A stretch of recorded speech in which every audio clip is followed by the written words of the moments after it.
Assalamualaikum adik-adik, bagaimana kabarnya hari ini? Semangat pagi ya. Pagi ini kita belajar tentang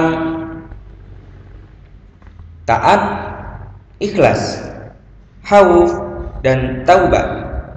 Namun sebelum kita lanjut belajar tentang materi ini, pertama saya harus sampaikan kompetensi intinya. Kompetensi inti yang pertama, menghargai dan menghayati ajaran agama yang dianutnya. Kedua, menghargai dan menghayati perilaku jujur, disiplin, tanggung jawab, peduli, toleransi, gotong royong, santun, percaya diri dalam berinteraksi secara efektif dengan lingkungan sosial dan alam dalam jangkauan, pergaulan, dan keberadaannya. Yang ketiga, memahami pengetahuan, faktual, konseptual, dan prosedural berdasarkan rasa ingin tahunya tentang ilmu pengetahuan, teknologi, seni, budaya, terkait fenomena dan kejadian tampak mata. Yang keempat, mencoba, mengolah, dan menyaji dalam ranah konkret menggunakan, mengurai, merangkai, memodifikasi, dan membuat, dan ranah abstrak, yakni menulis, membaca, menghitung, menggambar, dan mengarang sesuai dengan yang dipelajari di sekolah dan sumber lain yang sama dalam sudut pandang atau teori.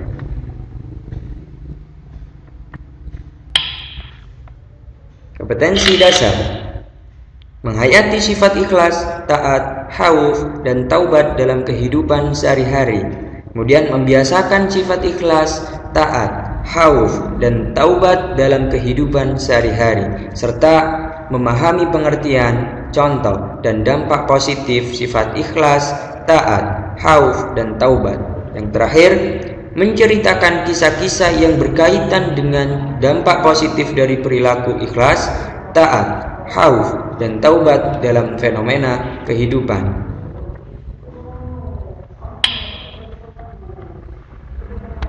Untuk indikator 1. Menjelaskan pengertian ikhlas, taat, khauf, dan taubat. Mengidentifikasi dalil tentang ikhlas, taat, khauf, dan taubat. 3. Menunjukkan contoh tentang ikhlas, taat, khauf, dan taubat. 4. Menjelaskan dampak positif tentang ikhlas, taat, khauf, dan taubat. 5. Menunjukkan fenomena yang muncul berkaitan dengan perilaku tentang ikhlas, taat, khauf, dan taubat dalam kehidupan sehari-hari. Untuk tujuan pembelajarannya, yakni menghayati, membiasakan, dan memahami pengertian sifat ikhlas, taat, khauf, dan taubat dalam kehidupan sehari-hari. Baik, agar kalian tidak penasaran, langsung saja kita awali pelajaran pagi hari ini dengan pertanyaan, apa sih yang dimaksud dengan taat, ikhlas, khauf, dan taubat? Mari kita belajar sama-sama.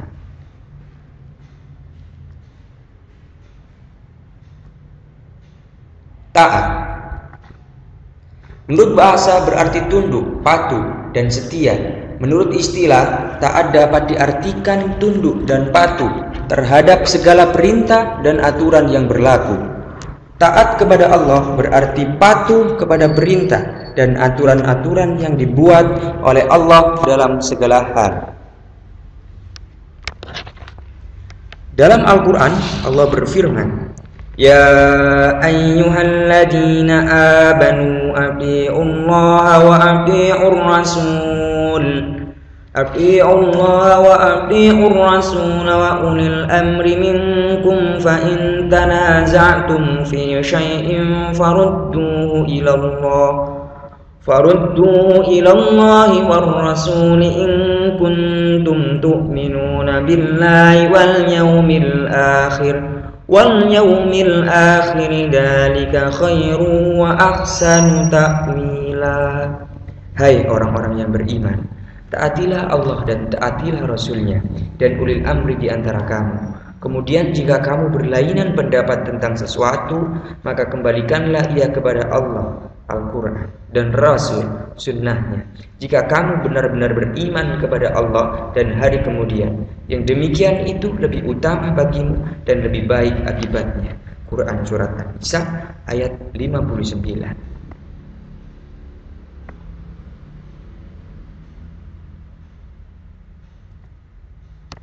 Kemudian kepada siapa saja kita harus taat? Yang pertama tentu kepada Allah Subhanahu wa taala, yang kedua kepada Rasulnya Muhammad sallallahu alaihi wasallam, dan yang ketiga atau yang terakhir kepada ulil amri atau pemerintah.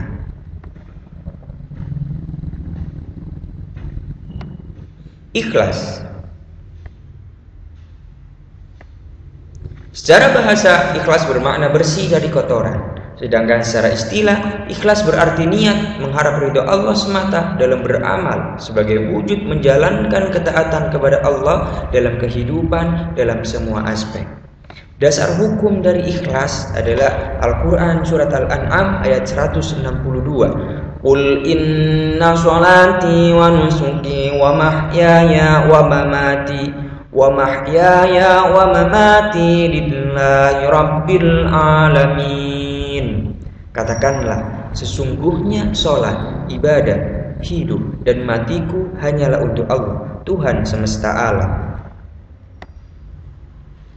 Kita bisa juga cermati hadis riwayat Bukhari an Umar bin Al-Khattab radhiyallahu anhu qala sami'tu Rasulullah sallallahu alaihi wasallam yaqulu innamal a'malu binniyat wa innamal likulli imri'in ma nawa faman kanat hijratuhu ila dunya yusibuha aw ila imra'ati yankihuha fa hijratuhu ila ma hajara ilaihi. Dari Umar bin Khattab radhiyallahu anhu berkata, saya mendengar Rasulullah Shallallahu Alaihi Wasallam bersabda, semua perbuatan tergantung niatnya dan balasan bagi tiap-tiap orang tergantung apa yang diniatkan. Barang siapa niat hijrahnya karena dunia yang ingin digabainya atau karena seorang perempuan yang ingin dinikahinya, maka hijrahnya adalah kepada apa yang dia niatkan.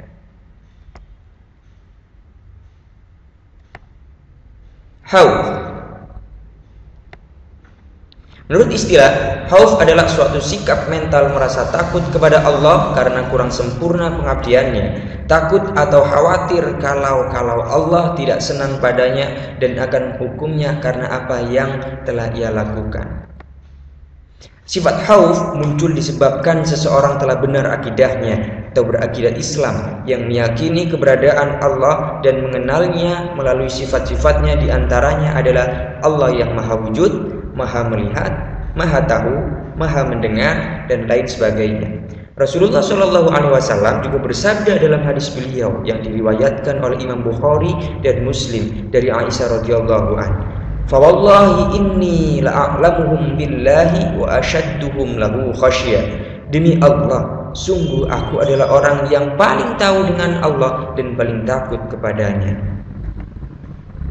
Ada satu akhlak mulia lagi yang mengikuti khauf yang harus kita miliki, yaitu roja. Secara bahasa, roja berarti harapan atau cita-cita, sedangkan menurut istilah ialah bergantungnya hati dalam meraih sesuatu di kemudian hari.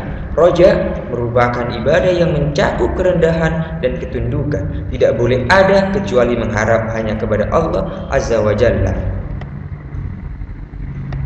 Dasar hukum dari roja adalah surat Al-Mu'minun ayat 57 sampai 61. Innal ladina hum min khasyati rabbihim mushfiqun wal ladina hum bi ayati rabbihim yu'minun wal ladina hum bi rabbihim la yusyrikun والذين يؤتون ما أتوا وقلوبهم وجلة أنهم إلى ربهم راجعون أولئك يسارعون في الخيرات وهم لها سابقون. Sesungguhnya orang-orang yang berhati-hati karena takut akan azab Tuhan mereka, dan orang-orang yang beriman dengan ayat-ayat Tuhan mereka, dan orang-orang yang tidak mempersekutukan dengan Tuhan mereka sesuatu apapun, dan orang-orang yang memberikan apa yang telah mereka berikan dengan hati yang takut karena mereka tahu bahwa sesungguhnya mereka akan kembali kepada Tuhan mereka. Mereka itu bersegera untuk mendapat kebaikan-kebaikan, dan merekalah orang-orang yang segera memperolehnya.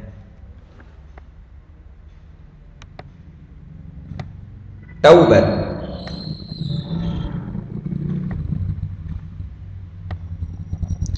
Taubat secara bahasa berarti kembali. Secara istilah, taubat berarti kembali ke jalan yang benar dengan didasari keinginan yang kuat dalam hati untuk tidak kembali melakukan dosa-dosa yang pernah dilakukan sebelumnya.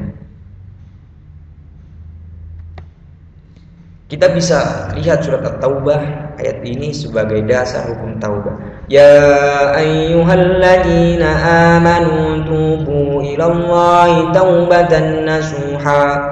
Asa rabbukum an yukaffira ankum sayyi'atikum wa yudkhilakum jannatin tajri min tahtihal anhar yawma la yukhzillahu an-nabiyya walladzina amanu ma'ah nuruhum yas'a baina aydihim wa bi aymanihim yaquluna rabbana atmim lana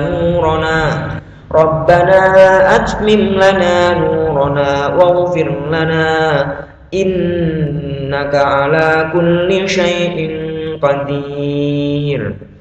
Hai orang-orang yang beriman, bertaubatlah kepada Allah dengan taubatan nasuha, taubat yang semurni-murninya. Mudah-mudahan Rabbmu akan menutupi kesalahan-kesalahanmu dan memasukkanmu ke dalam jannah yang mengalir di bawahnya sungai-sungai.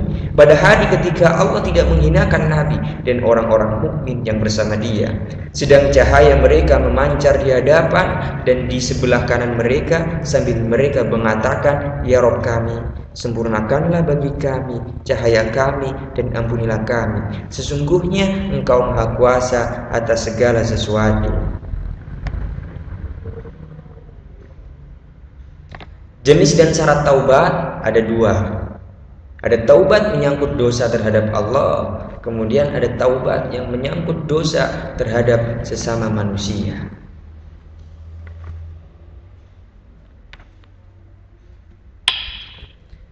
Nah, itu tadi materi kita pagi ini tentang taat, ikhlas, khauf dan taubat.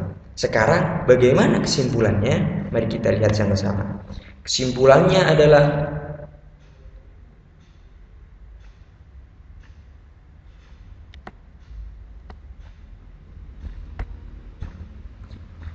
taat, ikhlas, khauf dan taubat merupakan sifat-sifat terpuji. Sudah selayaknya kita sebagai orang muslim yang beriman menyemayamkan sifat-sifat tersebut di dalam lubuk hati yang paling dalam serta mengamalkan dalam kehidupan sehari-hari. Dengan demikian kita dapat terhindar dari sifat-sifat yang tidak mencerminkan taat, ikhlas, khauf dan taubat seperti sombong, menggunjing dan merasa benar sendiri.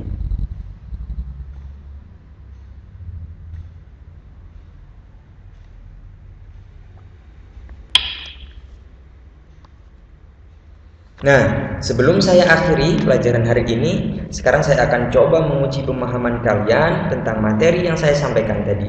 Perhatikan soal berikut. Yang pertama, khauf menurut bahasa artinya A. Takut, B. Berani, C. Menolak, D. Menghindar. 2. Berikut ini pengertian khauf, kecuali A. Mencemaskan keselamatan dirinya dalam perjalanan, B. Cemas apabila amal baiknya tidak diterima Allah Subhanahu wa taala, C. Cemas apabila Allah tidak ridho terhadapnya, D. Khawatir apabila Allah murka kepadanya. Jawabannya adalah nomor 1 A. Takut. Nomor 2 A. Mencemaskan keselamatan dirinya dalam perjalanan. Soal nomor 3. Orang yang ikhlas mengerjakan ibadah semata-mata hanya karena A. Pahala karena Allah, B. Terhindar dari neraka, C. Surga Allah, D. ridha Allah. Nomor 4. Salah satu ciri orang punya sifat ikhlas adalah A. Suka pamer, B. Disiplin dalam bekerja, C. Tidak mengharap pujian, D. Selalu bersyukur terhadap nikmat Allah. Jawaban yang benar dari nomor 3 adalah D. Ridha Allah. Untuk nomor 4, C. Tidak mengharap pujian. Soal nomor 5. Salah satu ciri ketaatan seseorang ialah dalam melaksanakan tugas. A. Tidak menghadapi kendali, B. Berhasil secara maksimal, C. Tak kenal lelah, D. Tidak mengeluh. Jawaban yang benar adalah D, tidak mengeluh.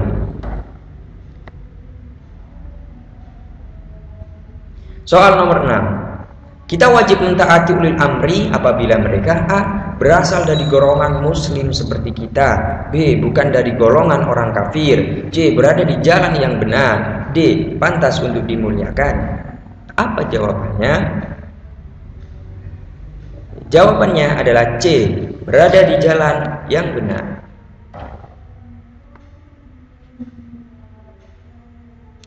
Soal nomor 7. Secara bahasa, taubat berarti A. kembali, B. penyesalan, C. pengakuan dosa, D. memohon ampunan. Soal nomor 8. Jenis taubat yang diterima oleh Allah yaitu A. hanya menyesali dosa, B. taubat karena terpaksa, C. taubatan nasuha, D. taubatan mansuha. Jawabannya adalah nomor 7 A. kembali, dan nomor 8 C. taubatan nasuha.